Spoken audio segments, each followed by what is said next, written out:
police said that almost immediately they recognised the dual caravan was not a possible mass casualty event. Now, obviously, for the purposes of investigating, law enforcement had to treat the threat at its highest. But what was the public benefit in your decision to describe this as terrorism at that time?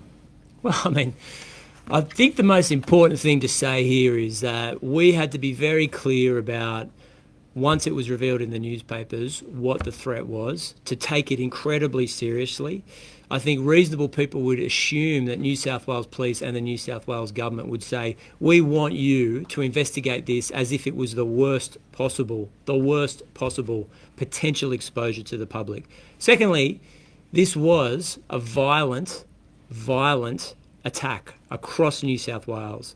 We saw instances of fire bombings, the destruction and burning down of a childcare centre that was adjacent to a synagogue, as well as, police will allege in court, the potential or attempted burning down of synagogues in New South Wales.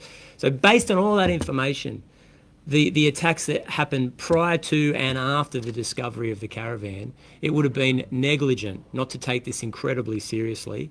Obviously, as the information came to light, as the inquiry and investigation continued, changes to the inquiry and the motivation of those who were responsible came to light and were obviously told to me, but I wasn't in a position to hold a press conference and say, by the way, the circumstances have changed. That obviously would have tipped the hand of New South Wales Police, and delicate investigations, as I made the case at the very beginning when we disclosed the presence of the caravan, often need to be conducted in a clandestine or covert way.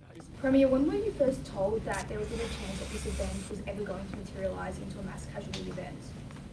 Well, obviously as the investigation progressed, more information was given to myself and the police minister. I couldn't give you the exact date, but it wouldn't have been a definitive declaration. It would have been the Deputy Commissioner saying to me, these are our lines of inquiry. Increasingly, it looks as if this is the motivation, but inquiries take time. And I wouldn't have been in a position to jump out and say, look, the motivations for this particular crime we believe have changed, because it would have blown the covert police investigation that was taking place. It's important to say that the investigation has concluded that this was not motivated by religion, politics or ideology, and therefore it doesn't meet the definition of terrorism. But these violent attacks did sow fear, anxiety and terror into the community in New South Wales. It was a threat that needed to be confronted with a comprehensive response. And whilst these individuals are before the courts, I'm just sickened.